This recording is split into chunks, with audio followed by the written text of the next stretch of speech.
Today at the court, Peter Obi drags INEC to the mud. My people, you need to see more evidences. They said if you don't like it, go to court. Peter Obi has gone to court. So today at the ongoing presidential election petition tribunal hearing, started with calling of witnesses by PDP legal team, INEC lawyer, also cross-examines the PDP witness on the 25% requirement in Abuja. Their exchange can be termed as the highest point so far on the ongoing presidential election petition tribunal. Before we hear the exchange between INEC counsel and PDP witness, let's see how the Labour Party legal team fared in court today.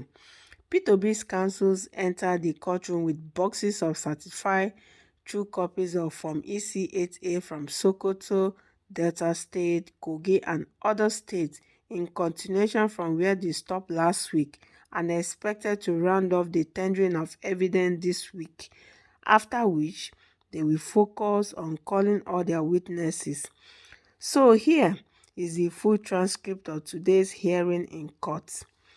Peter Obi, in his usual manner, was present in court to represent himself and Labour Party. Wole Olanipeku's SAN represented Tinubu and Shettima, and Fagbemi SAN represented APC, and Mahmood San represented INEC. The Labour Party counsel started by asking the court for a validation on application responses. The presiding judge asked him, did they file their responses in due time? He responded, just a few lines. The judge replied, it doesn't matter. They filed on time. Now, the APC counsel stood up as it is fast becoming the norm for the petitioners, and regrettably so, this is another instance of disregard to trial as to what is to be done on schedule of trial. This is not the first, second or third time that we will come to court and we will be served schedule of petitioner cover late. Your Lordship, no explanation has been offered. It is time to apply due measure. Labour Party counsel responded, my lord, we apologize to our colleague. The presiding judge said, you are not taking their complaint serious, and that's not a good thing. I have apologized. It won't happen again. The Labour Party counsel responded. The judge told him that's okay. INEC counsel was also in agreement. The Labour Party now asked the judge, my lord, can we continue in tendering of the evidence? The judge responded, how many schedules are there? These are our third schedule, he replied. Honorable Justice Bello chipped in, no, this is your fourth schedule. As the court pleases, it's our fourth schedule. We will reflect on that, responded the Labour Party counsel. To which he also continued, I am presenting the document of a boni with 13 local governments after calling the local government the trial of INEC, Tinubu and APC counsel in their usual manner expressed their objections to the admittance of certified true copies from Ebonyi State. The court ignored them anyways and admitted the evidence. The court also admitted in evidence the certified true copies of INEC from EC8A on Nasarawa and Delta State tendered by Labour Party counsel. A small argument ensued when Labour Party counsel wanted to tender CTC from Kaduna State.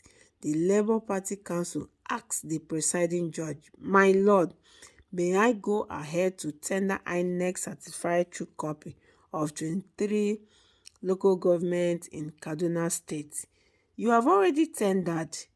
Let the respondents state their opposition, replied the presiding judge. The Labour Party counsel insisted, I have not tendered Kaduna, my lord. The judge disagreed. The Labour Party counsel insisted still, we have not, my lord. After flipping some pages with his colleagues, the presiding judge finally told him to go ahead, and the Labour Party council started calling the local governments in Kaduna one by one. After calling 23 local governments in Kaduna, the defense made their usual and boring observations. The presiding judge said, "These documents are hereby admitted as evidence," and tagged Exhibit BS1 to BS25. The Labour Party Council continued, "I now move to my state, Imo State, and is listed in page 28 to 36 of the schedule I tender. INEC Form EC8A of 27 local governments." After calling Imo State, the duo of INEC and Tinubu Council expressed their objections. Then, APC Council said, "We have over 26 bundles of huge envelopes here for just 7 local governments. We state our objection and we give our opposition's reasons in the final address."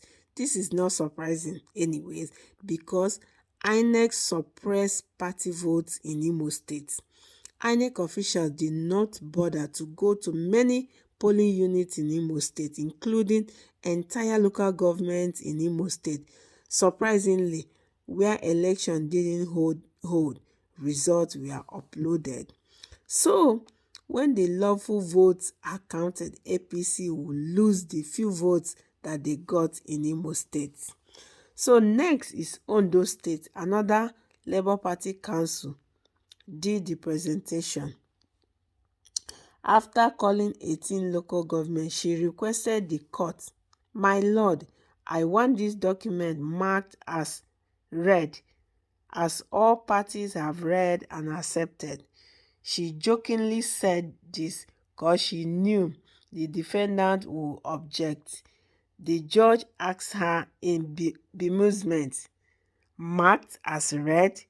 When they have not adopted, she quickly apologized. "Oh, apologies, my lord. I was jumping the gun," she said.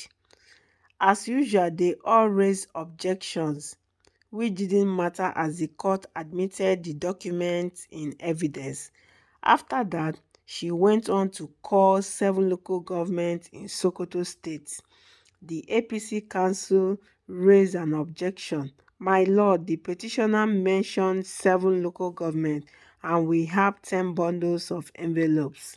The Labour Party council explained, "We also presented the voters' register.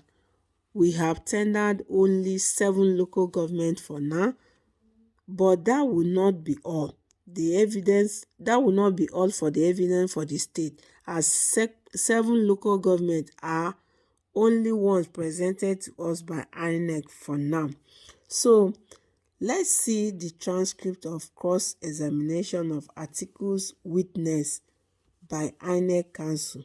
So the INEC Council asked Atiku's witness that Atiku cannot make the president since he scored only 15% in FCT, and for that, he is not qualified to be the president. Atiku witness responded that even Tinubu did not score 25% and you made him president, and went ahead to say, "If you can declare Tinubu president who did not make 25% in FCT, you can as well declare Atiku president." This is true, depending on how INEC interpreted the law before declaring Tinubu as the president. If INEC was not biased, they wouldn't have declared Tinubu the winner, as he did not meet the 25% requirement by law. So as everything stands, Labour Party and P2B stand a good chance to be victorious at the end of this presidential election petition tribunal.